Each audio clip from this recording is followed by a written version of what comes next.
So whenever you guys are ready, can you talk through what you built? Sure.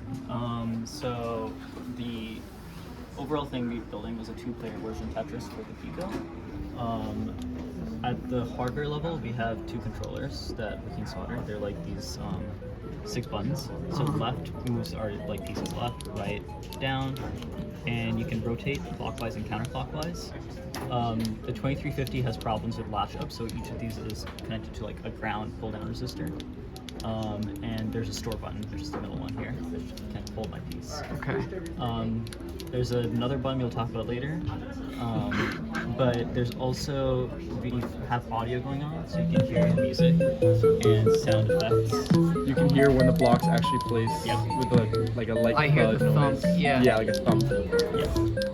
That's implemented with a PWM circuit as opposed to the DAC because the DAC requires 4 GPIO pins, and we wanted to reduce that so we could make space for all of these buttons, especially this one in particular. This one. Because otherwise we would have run out of GPIO pins. Okay. So we trade off some of the audio quality just for the ability to have more pins available. Other than that, we follow mostly all the rules of regular Tetris in terms of scoring, in terms of how garbage blocks are created in 2-player Tetris, in terms of, I guess, how rotations work, all that type of jazz. Something we try to make sure of is that both players should be getting equivalent blocks. You'll see that our sequences are exactly the same, I see. and that should continue throughout this. Yeah. So we're getting the same blocks. We end up implementing that by using a linear feedback shift register instead of the random functionality that was provided in the lab code. So that just means that we can make sure that both players start with the same random seed and hold that seeding throughout the game, no matter like what pace of play they have. Yeah. So if Rahul wants to play really, really quickly, we're still gonna have the same order of blocks. Yeah. He's just gonna go through that order more quickly. Yeah, so like right now I'm about 2 ahead of Joaquin, but he'll get the same pieces I just got.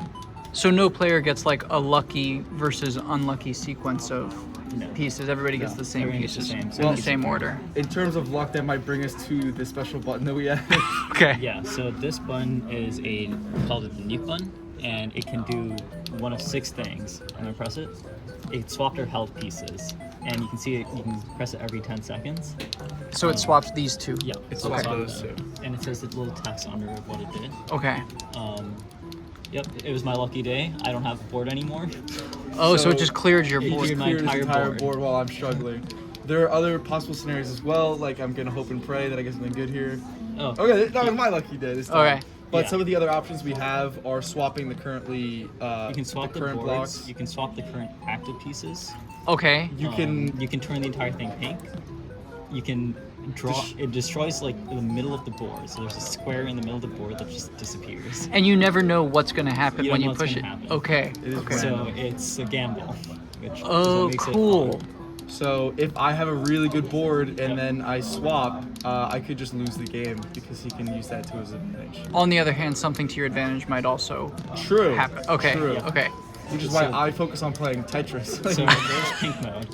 Yeah. Okay. Sometimes I'll like make sure I'm losing and then I'll hit the button and I'll get a swap board. Yeah. And I'm winning. So Gotcha. it makes it more fun. Regarding, I think something probably to point out is for Tetris, since it's a 20 by 10 board, Uh-huh. these pieces can kind of rotate into each other, but you want to make sure there's basically 5 tests for rotation to make sure it's valid. It's called roll kicks. So for example, here I'll do a T-spin if I don't mess it up. It should be this way. Yep, so I messed it up. But Okay. if I did it the other way, it would rotate It would in slip there, in, and yeah. it would register that a T-spin just happened and send extra lines for it as work. Cool. Yeah. Thinking about other things that might be important. So then, let's. The LED turns on if you're above frame rate. Okay. Which we have no issues We're with. doing fine. Okay. Your So let me get your colors are really nice. Oh. Oh yeah. And so each of these blocks is composed of 3 colors: a base color, a little white corner, and then a dark blue color, right? Yeah. So the RGB, since we switched to 2350, we can support 8-bit. Okay. And so this this is what the font test looks like when we do that. Where you see we have a lot of colors. Where basically, you know, it goes up to 256 8 bits. There's 3 red, 3 green, 2 blue, and we can basically just pick out. So, like for example, I like color. Let's say I like color 15. It's right over here. I know that it's color 15 because this is 0, this is 16, so on. Like it's so grow. And in our code, we specifically in the enum like label our colors with the number they are on this chart. Okay. So that allows us to pick, like for example, I had magenta and dark magenta for the T block. Yeah. And so it draws the shadow at the bottom right corner and a little light, which is just like 3 pixels at the top. Which adds a really like effective depth version.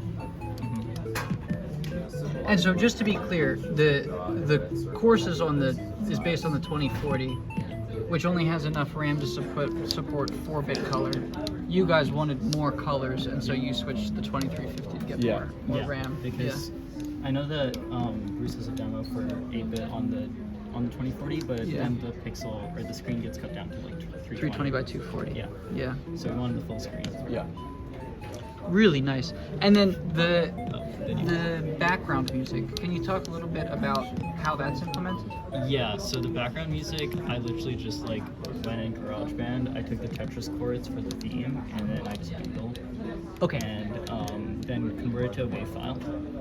And in the WAV file, we have the array for the song, which is just, as you can see, a bunch of numbers. And in our code, we have an interrupt that'll trigger, and it'll play the next minutes of the song repeatedly. Cool. Okay. So you've stored this in. I see, and I see it's labeled. It's labeled const, so that it so that goes into Flash, so it's not taking your more precious RAM. Yeah. Really interesting. Really, really nice, and it's hard to demonstrate in the video, but the buttons have a really nice tactile feel to them.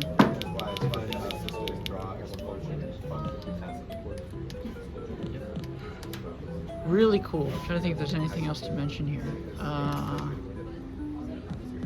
I don't think so. It's a really nice demo. Awesome. Thanks, guys. Yeah. No worries.